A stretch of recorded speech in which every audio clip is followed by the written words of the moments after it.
Hello everyone, my name is Huck and welcome back to another Marvel Legends action figure review. In today's video, we're going to be taking a look at what seems to be, or what I'm hearing to be, the worst Spider-Man figure of 2025, and that is the Magic the Gathering Spider-Man Battle Damage Spider-Man by Hasbro themselves and their Spider-Man Magic the Gathering Wave. Mary Jane is like a really bad figure, realistically. Um, and I'm hearing no good things about Spider-Man. I'm hearing nothing about Man-Wolf or Agent Anti-Venom. So this line seems to be like one of the worst lines from Hasbro to this date. So without further ado, let's take this guy out and see how he looks. Oh, I didn't even notice he was already opened. Huh, wait. That's funny. It's just the tape wasn't even long enough. Okay, let's just take him out and see how he looks, I guess.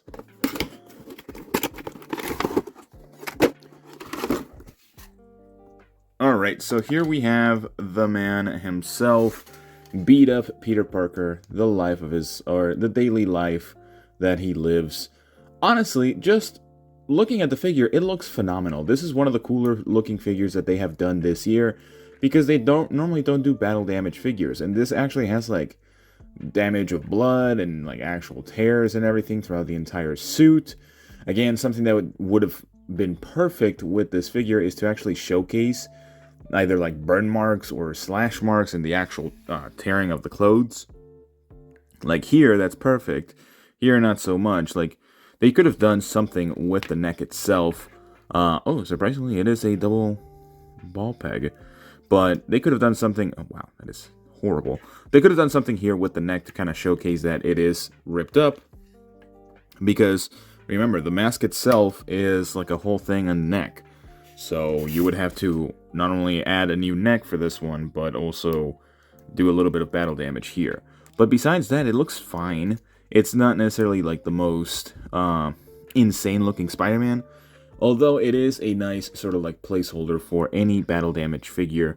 And I think Hasbro will definitely be the only one to actually tackle that, because the market is, in my opinion, the market is not that high for a battle damage Spider-Man, although this is kind of like the more like fancier looking figure.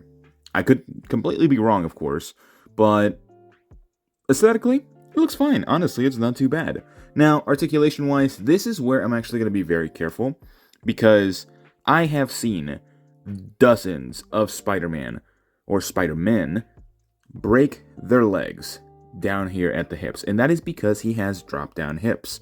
For some reason, they decided to do drop-down hips, and also the stupid ball pegs are bumpy. So if I can actually get the... without breaking it, there you go. So here is the perfect example. I hurt my arm with that, but here is the perfect example as to why they're doing, like, why they're breaking. And that is because this is a stupid unmolded shape. It has, not only does it have bumps, but it has edges. It should not have edges. This should just be a freaking ball.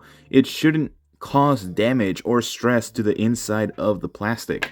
The reason why a lot of people are breaking their legs off the hinges is because this is literally unmovable. You can barely move the figure forward without putting too much pressure on it.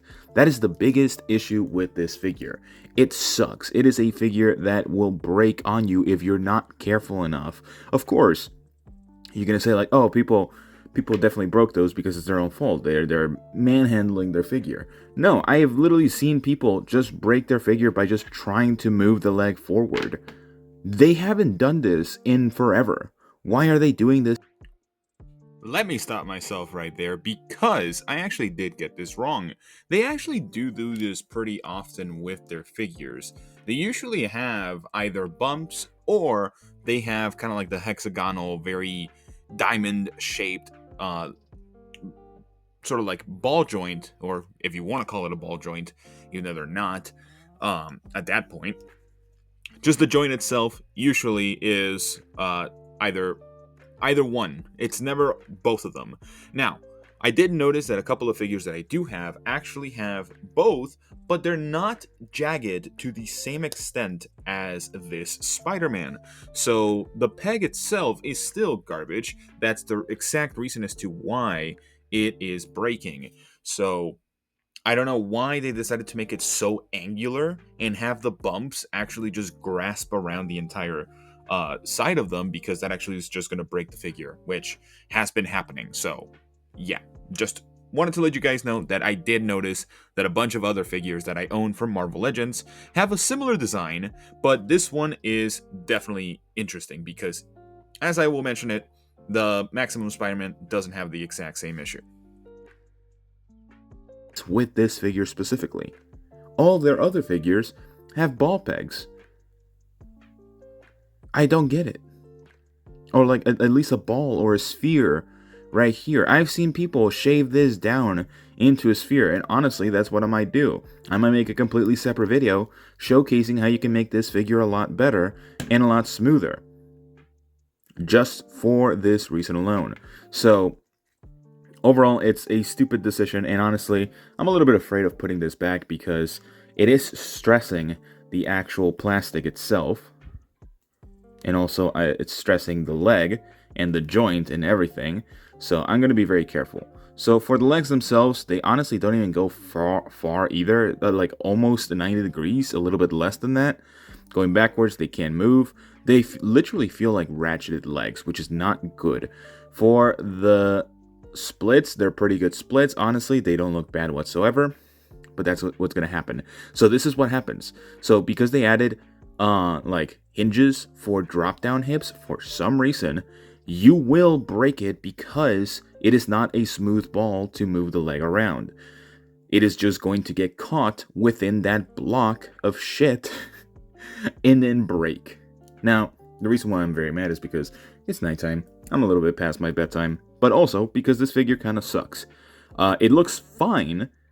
Like the suit is definitely too plasticky. Like there's like no matte coating in this suit whatsoever. It does look. It would be nice if it either looked like spandex or just a complete matte coating. But this just shiny look just doesn't look that good. Everything else is painted well though. Again, aesthetically, it doesn't look bad. But articulation-wise, it's nothing new. You have the diaphragm joint over here at the top. That did not sound good.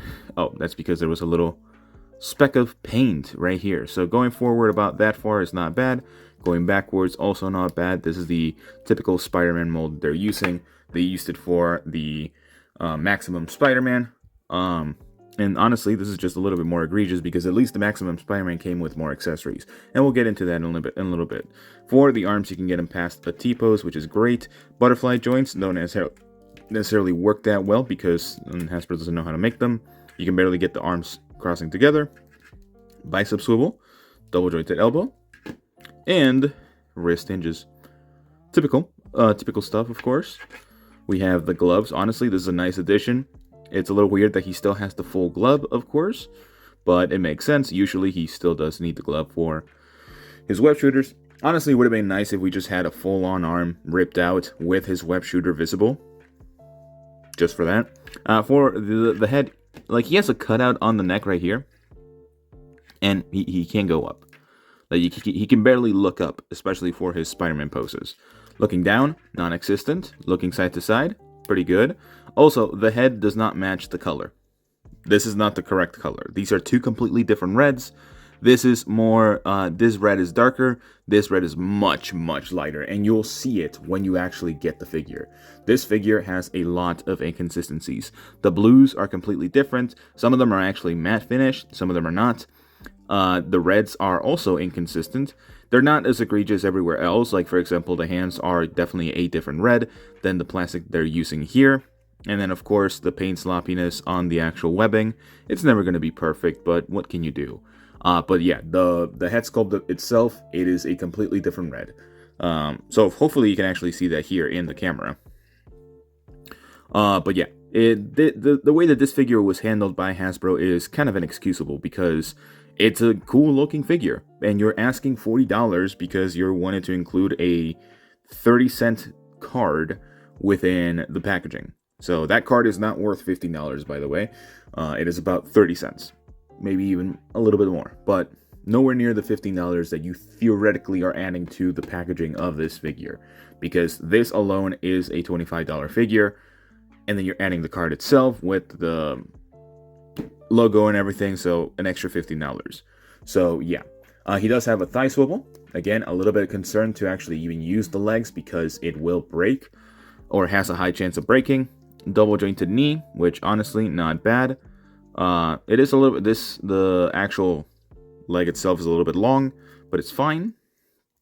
And then we do have a calf swivel, or a boot swivel. Foot hinge going forward that far, backwards this far, and a toe hinge that, honestly, I'm surprised they actually included the toe hinge. So yeah, this guy has, honestly, subpar of articulation for a Spider-Man, especially for the neck. We already know what they can do with the Spider-Man. Even like the other Spider-Man have come out this year, they have better neck articulation. So let's just move on to the accessories so we can call this video and wrap this up. So let's move into those real quick.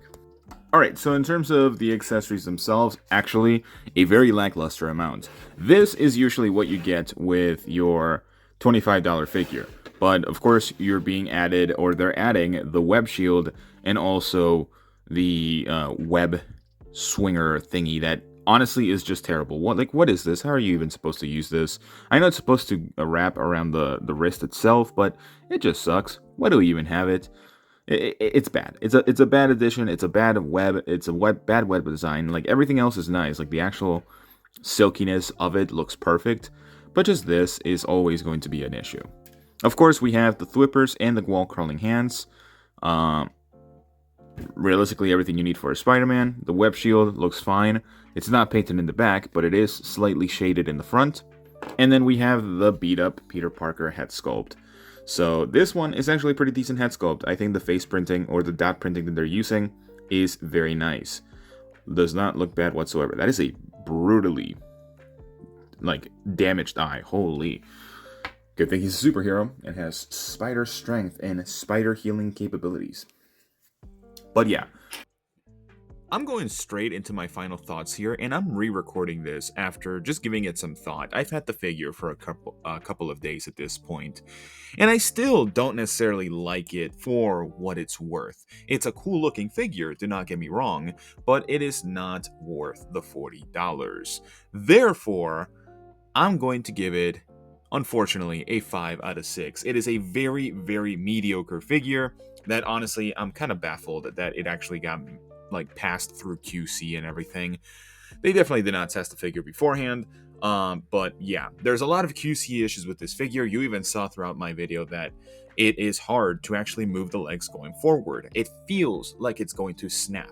I've seen a lot of people snap their Spider-Man by just trying to move the leg right after opening the package, which is something that should not happen for a brand new figure, which is, again, insane to think about. Again, the collaboration upping this figure to $40 is also stupid, because this is worth at least $25. The accessories with it are worth $25. There is in no way that the card alone is $15. As a matter of fact, it's worth like $1 at most if you like look it up and everything. So it is just a useless collaboration, in my opinion, to just kind of upcharge for a bunch of Spider-Man figures, which, again, not a good thing. So yeah, that's pretty much where I have all my thoughts going together, because it's a cool looking figure, but it's not worth the price at all. But that's pretty much all the time I have for you guys today. Let me know what you guys think about this figure. Do you like it? Do you not like it? Of course, you can take my opinions at face value, or you can just completely ignore them. If you like the Spider-Man and you want to actually have it, hey, more power to you. But besides that, I'll see you all in the next one. Bye-bye.